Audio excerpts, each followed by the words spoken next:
اصل قانون میراث کا قانون ہے۔ میراث کا قانون آپ جانتے ہیں کہ سورہ نساء میں بیان ہوا ہے۔ ٹھیک، سورہ نساء میں اللہ تعالیٰ نے بڑی وضاحت کے ساتھ یہ بتایا ہے کہ اللہ نے حصے مقرر کر دیے ہیں، اولاد کے حصے مقرر کر دیے ہیں، والدین کے حصے مقرر کر دیے ہیں، بیوی یا شوہر کے حصے مقرر کر دیے ہیں، بہن بھائیوں کے حصے مقرر کر دیے ہیں۔ ٹھیک، ذرا سنیے کہ کس شان کے ساتھ یہ ارشاد ہوا ہے۔ ارشاد فرمایا یوصیکم اللہ فی اولادکم للذکر مثل حظ الانثیین فإن کن نساء فوق اثنتین فلہن ثلث ما ترک وإن كانت واحدة فلها النصف وَلِأَبَوَيْهِ لِكُلِّ وَاحِدٍ مِّنْهُمَا السُّدُسُ مِمَّا تَرَكَ إِن كَانَ لَهُ وَلَدٌ فَإِن لَّمْ يَكُن لَّهُ وَلَدٌ وَوَرِثَهُ أَبَوَاهُ فَلِأُمِّهِ الثُّلُثُ فَإِن كَانَ لَهُ إِخْوَةٌ فَلِأُمِّهِ السُّدُسُ مِن بَعْدِ وَصِيَّةٍ يُوصِي بِهَا أَوْ دَيْنٍ۔ اتنا ہی کافی ہے، یہ قانون اس سے آگے بھی جا رہا ہے۔ تمہاری اولاد کے بارے میں اللہ تمہیں ہدایت کرتا ہے کہ ان میں سے لڑکے کا حصہ 2 لڑکیوں کے برابر ہے، پھر اگر اولاد میں لڑکیاں ہی ہوں اور وہ 2 یا 2 سے زیادہ ہوں تو انہیں ترکے کا 2/3 دیا جائے، اور اگر ایک ہی لڑکی ہو تو اس کے لیے آدھا ہے، لیکن ترکے کا 6واں حصہ اس سے پہلے میت کے والدین میں سے ہر ایک کو ملنا چاہیے اگر اس کی اولاد ہو، اور اگر اولاد نہ ہو اور والدین ہی اس کے وارث ہوں تو تیسرا حصہ اس کی ماں کا ہے اور باقی اس کے باپ کا۔ ٹھیک، لیکن اس کے بھائی بہن ہوں تو ماں کے لیے وہی 6واں حصہ ہے اور باپ کے لیے بھی وہی 6واں حصہ۔ یہ حصے اس وقت دیے جائیں جب وصیت جو اس نے کی ہو وہ پوری کر دی جائے اور قرض اگر ہو تو ادا کر دیا جائے۔ ٹھیک، یہ حصے اللہ تعالیٰ نے بیان فرمائے ہیں۔ یہ ہم جانتے ہیں کہ اس میں مجھے، آپ کو، کسی فقیہ کو کسی تغیر و تبدل کی اجازت نہیں ہے۔ ٹھیک، یہ اللہ کا قانون ہے۔ اس کے آخر میں یہ بتایا گیا ہے کہ یہ اللہ کا فریضہ ہے اور اس میں ادنا درجے میں بھی اگر کوتاہی کرو گے تو اس پر جہنم کی سزا ہے۔ ٹھیک، اس میں یہ بتایا گیا ہے کہ تمہاری اولاد کا حصہ یہ ہے، تمہارے والدین کا حصہ یہ ہے، یعنی یہ پوری بات بیان کی گئی ہے۔ اب یہاں یہ سوال پیدا ہوتا ہے کہ بعض ایسی صورتیں پیش آ جاتی ہیں کہ جس میں عقل کہتی ہے کہ اس شخص کو وارث نہیں ہونا چاہیے۔ اچھا، مثلا ایک شخص باپ ہے، بیٹے نے یہ خیال کر کے کہ یہ معلوم نہیں بڈھا کب دنیا سے رخصت ہوگا اور مجھے میراث ملے گی، باپ کو قتل کر دیا۔ اب یہ سوال پیدا ہوتا ہے نا کہ کیا یہ بیٹا کہ جس نے باپ کو قتل کر دیا ہے یہ میراث کا حقدار ہوگا؟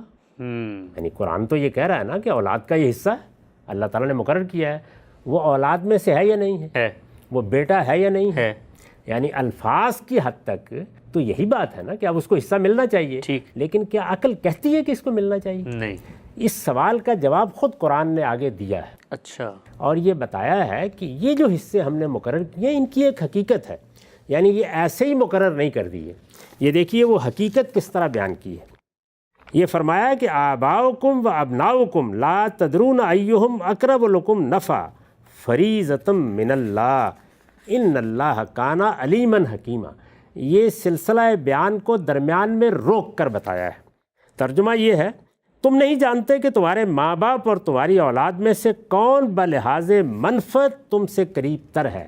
یہ حصے اسی بنا پر اللہ نے مقرر کر دیے ہیں، اس لیے کہ اللہ علیم و حکیم ہے۔ ٹھیک، تو 2 باتیں اس میں اللہ تعالیٰ نے واضح کی۔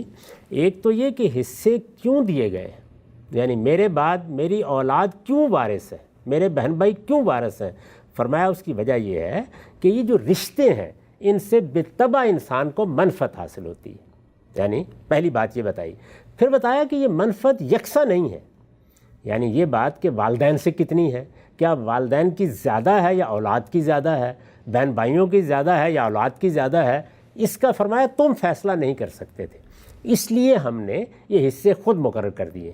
تو دونوں باتیں معلوم ہو گئیں، یعنی حصوں میں فرق کی وجہ کیا ہے، کون اقرب و نفع ہے، اور حصے دینے کی بنیاد کیا ہے، منفعت۔ ٹھیک، تو اب ظاہر ہے کہ جب اللہ تعالیٰ نے ایک حکم کی حقیقت بیان کر دی ہے، یہی وہ چیز ہے جس کی بنیاد پر اجتہاد کیا جاتا ہے، حقیقت بیان کر دی ہے کہ یہ محض اولاد کا تعلق نہیں ہے جو بنیاد بن گیا ہے، بلکہ اولاد کے تعلق میں، بہن بھائیوں کے تعلق میں، والدین کے تعلق میں بالطبع منفعت ہے۔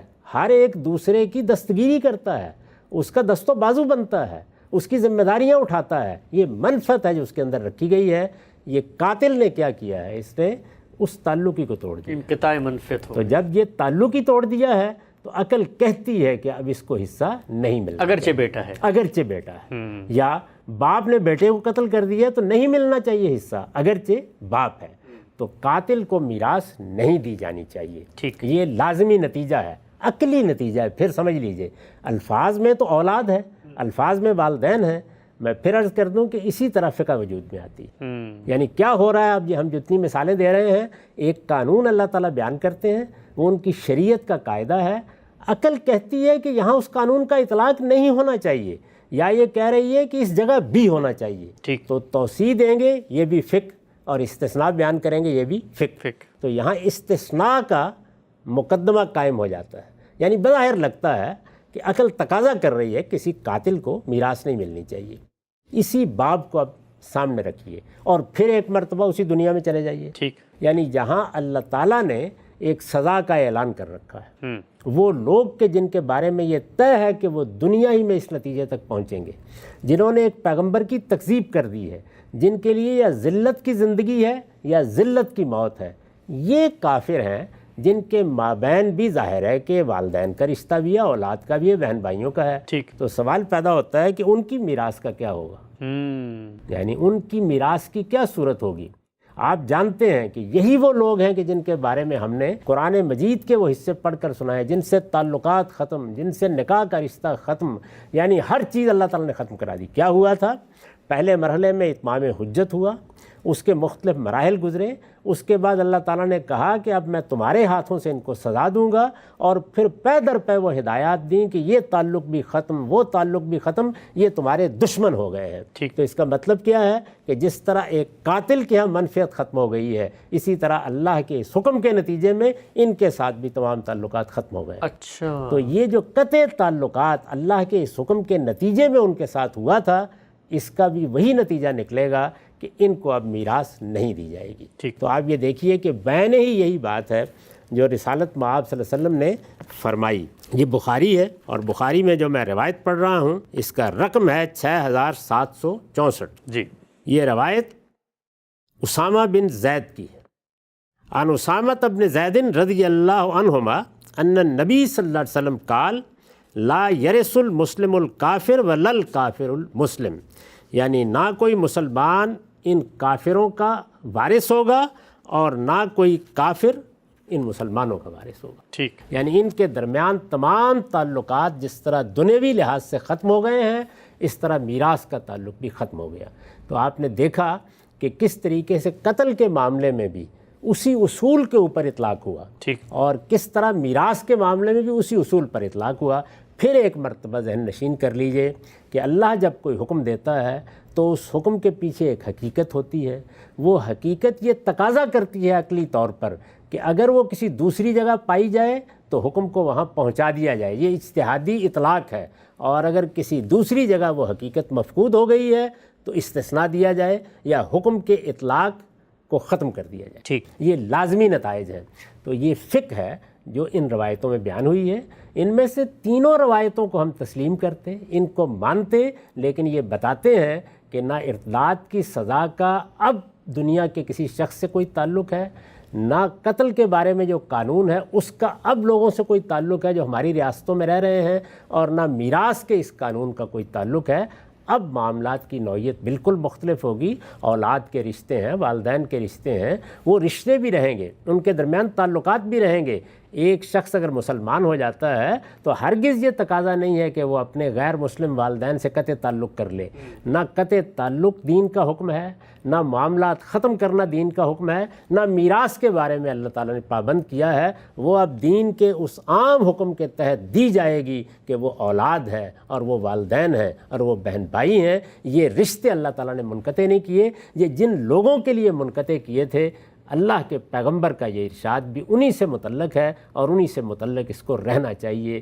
یہ وہ 6 احکام ہیں، 3 قرآن میں اور 3 حدیث میں، جن کو ہم نے اس قانون کے تحت رکھ کر سمجھا ہے اور یہ بتا دیا ہے کہ یہ قانون کس طریقے سے، کس اصول پر، کس قاعدے سے ان پر اثر انداز ہو رہا ہے۔ یہ تمام چیزیں میں نے آپ کے سامنے رکھ دی ہیں۔